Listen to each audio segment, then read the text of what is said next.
Olá pessoal, como é que vocês estão? Tudo bem? Então, hoje nós vamos conversar um pouquinho sobre testamento. Testamento é um procedimento ordinário que todo mundo pelo menos já ouviu falar, né? Em novela, em filme.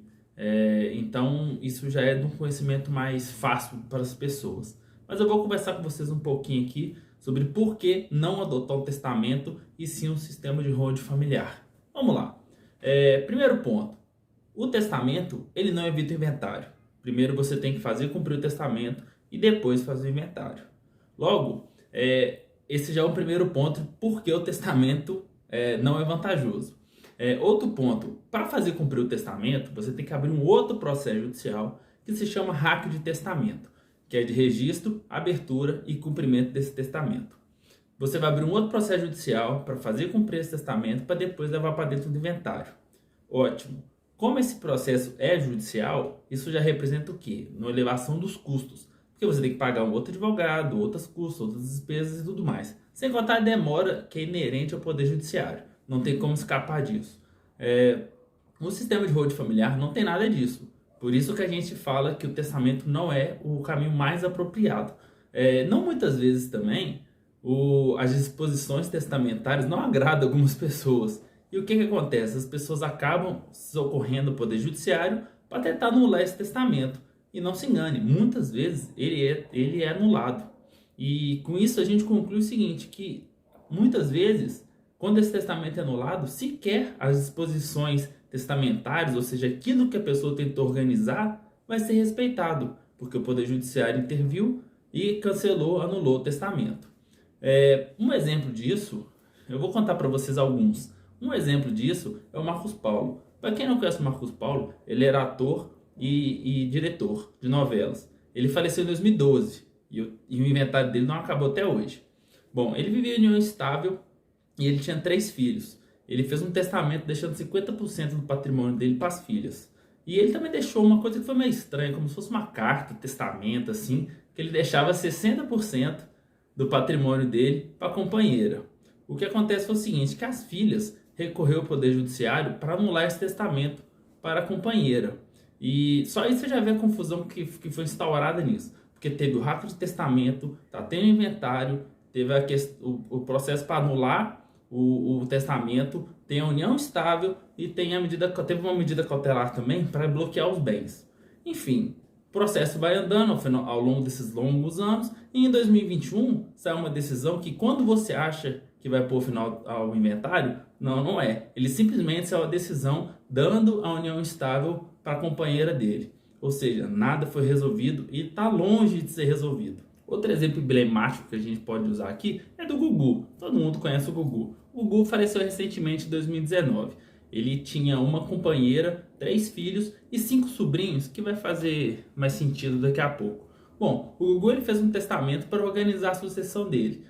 O que ele fazia nesse testamento? Ele deixava 75% do patrimônio dele para os 3 filhos e 25% para esses 5 sobrinhos. No processo do Gugu, teve um problema adicional, que teve um rapaz que entrou com uma ação de união estável para ver a união reconhecida. Só que logo ele desistiu para apaziguar os ânimos. Enfim, a companheira está procurando judicialmente o reconhecimento da união estável, para ela também ser herdeira. E se for reconhecida essa união estável, o testamento é anulado, porque ela ficou de fora sendo uma herdeira. Então nisso você já vê também outro problema oriundo de um testamento. E nesse caso do Gugu, nem o RAC ainda, né, do testamento foi cumprido. Bem, no caso do Gugu, nós também temos o RAC, o processo de inventário, as 2 uniões estáveis e mais a anulação do testamento. É inegável dizer que o Gugu era uma pessoa preocupada com a família dele, mas infelizmente ele escolheu um caminho mais frágil. Outro personagem que a gente também pode ilustrar o que eu estou falando é o Chico Anísio. Bom, o Chico Anísio foi um exemplo, foi uma estrela, ele marcou gerações como artista. Ele faleceu em 2012 e o inventário dele também não acabou, já tem uma década já. E nesse processo ele tá uma briga assim, interminável entre a viúva e os filhos. O Chico Anísio, tentando organizar também a sucessão dele, ele deixou um testamento. Mas esse testamento Chico Anísio já foi anulado na justiça. Porque pior ainda do que simplesmente usar um sistema frágil, ele deixou um herdeiro dele fora do testamento. E isso não é legal aqui no Brasil. Ele deixou esse testamento falando que a viúva ficaria com os bens materiais, e os filhos com os bens imateriais. Mas como o testamento já foi anulado, isso virou uma briga interminável. Imagina o custo que já está se inventando ao longo dos anos, que também não tem previsão nenhuma para acabar. O último personagem que eu vou trazer para ilustrar aqui foi Emílio Santiago. Emílio Santiago foi cantor, faleceu em 2013 e ele teve uma união estável reconhecida. E além disso, tem uma pessoa que está entrando, né, um rapaz está entrando com um processo de reconhecimento de paternidade, e ainda tem uma mulher que está entrando com um processo porque ela se diz ser irmã do Emílio Santiago. Então é um inventário também que não acabou, que está sendo disputado entre essas pessoas, e eles ainda vão exumar esse corpo para fazer o teste de DNA, para fazer esses reconhecimentos, para julgar esses reconhecimentos aí. Nesse caso não teve testamento, mas é só para demonstrar também que com e sem testamento dá confusão no Poder Judiciário. Bom, e eu trouxe o caso do Emílio Santiago, mas para fazer um gancho com uma outra história, que é a do Tom Veiga. Tom Veiga, para quem não reconhece, não liga o nome da pessoa, foi a pessoa que deu voz ao Louro José. Ele sim deixou um testamento, onde ele destinou 50% do patrimônio dele para a ex-companheira e 50% para as filhas.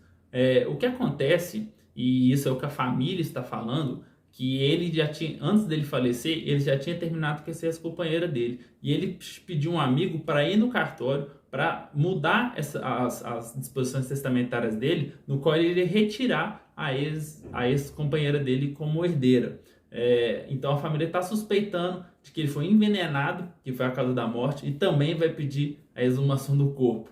Isso aí é um problema muito mais grave. Então, pessoal, como vocês puderam ver, o testamento não é o caminho mais adequado para aqueles que buscam fazer um planejamento sucessório de uma forma que tenha certeza de que aquilo que ele define que vai ser o caminho do patrimônio dele seja respeitado. Se vocês adotarem o sistema da holding familiar, tudo isso que eu contei no início e sobre o testamento vai ser evitado, tá certo? Então, aguardo vocês no próximo vídeo. Um grande abraço.